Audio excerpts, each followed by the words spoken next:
बॉलीवुड के mister perfectionist Aamir Khan एक बार फिर से हेडलाइंस में हैं और वजह सुपरहिट फिल्म नहीं, प्रमोशन नहीं, उनकी तीसरी शादी है। आमिर खान ने गौरी स्प्रिट से तीसरी शादी क्या की, उनकी निजी जिंदगी एक बार फिर से राजनीतिक अखाड़े का केंद्र बन गई और महाराष्ट्र की सियासत में लव जिहाद का बम फूट गया। बीजेपी के फायर ब्रांड नेता नितेश राणे ने आमिर खान को सीधे लव जिहाद का ब्रांड एम्बेसडर घोषित कर दिया, जिसके बाद वारिस पठान से लेकर कांग्रेस और शिवसेना यूबीटी तक मैदान में कूद पड़ी।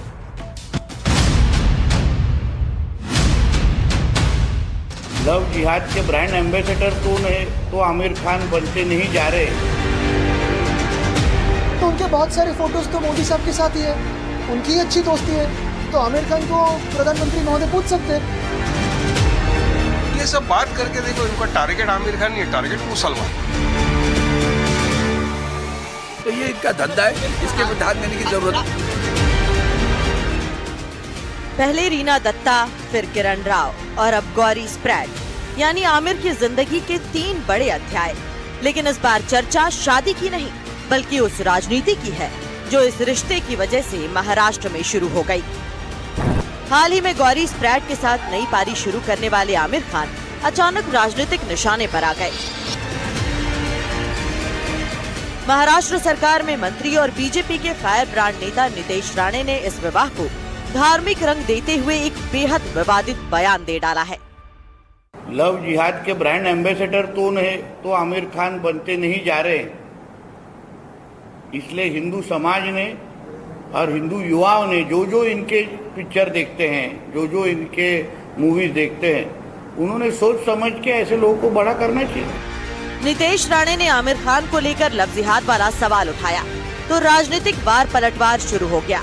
जिस शादी में सिर्फ बधाइयां होनी चाहिए थी, वहां अब राजनीतिक बयान गूंजने लगे। शिवसेना यूबीटी के नेता आदित्य ठाकरे ने राणे के बयान पर करारा जवाब दिया। तो उनके बहुत सारे फोटोज तो मोदी साहब के साथ ही है, उनकी अच्छी दोस्ती है, तो आमिर खान को प्रधानमंत्री महोदय पूछ सकते हैं। लेकिन बात यही है कि ये लव जिहाद, लैंड जिहाद।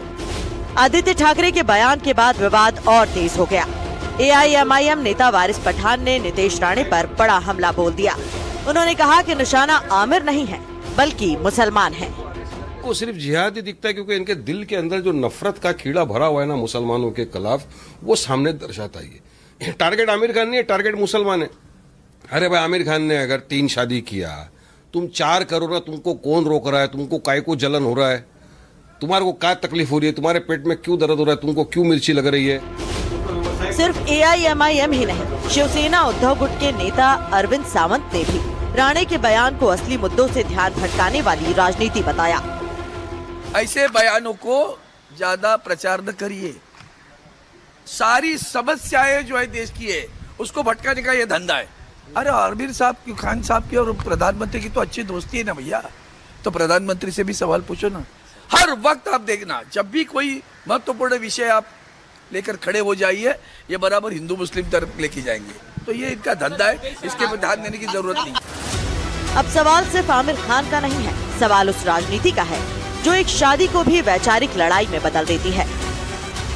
कांग्रेस का आरोप है कि समाज में विभाजन की राजनीति की जा रही है, जबकि समाजवादी पार्टी भी इस बयानबाजी पर सवाल उठा रही है। ऐसा है कि उन्होंने पहली औरत छोड़ के दूसरी औरत की, 3 औरतें साथ में नहीं हैं उनके, तो ठीक है। वो वैसे कितने केसेस मैं दिखाऊं, ऐसे इस तरह के हिंदू समाज के लोग इसे ऐसी शादी करते, एक छोड़ के दूसरी, दूसरी के छोड़ के तीसरी।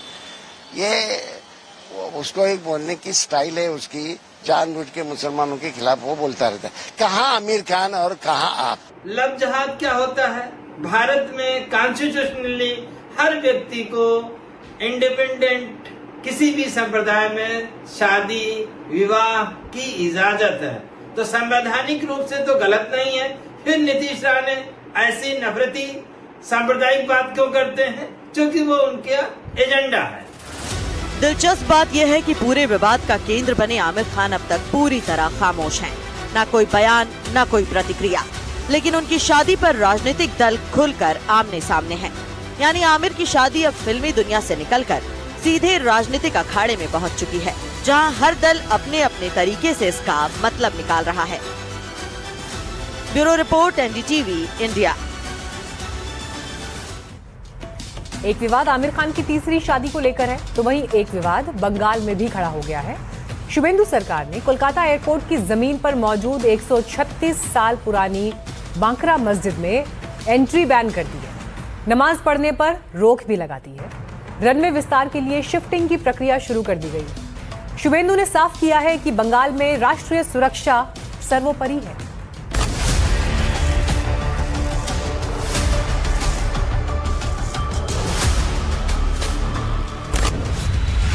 कोलकाता एयरपोर्ट के अंदर बनी एक 136 साल पुरानी मस्जिद को लेकर पश्चिम बंगाल में सियासत गर्मा गई है, जहां अब एंट्री के साथ साथ नमाज पढ़ने पर रोक लगा दी गई है और अब एयरपोर्ट पर रनवे विस्तार के लिए NSCBI ने शिफ्टिंग की प्रक्रिया शुरू की है। इसकी एक बड़ी वजह है इस मस्जिद की रनवे से बेहद नजदीकी। ये मस्जिद एयरपोर्ट के सेकेंडरी रनवे से महज 165 मीटर की दूरी पर मौजूद है, जो विमान संचालन के लिए बेहद संवेदनशील सुरक्षा क्षेत्र माना जाता है।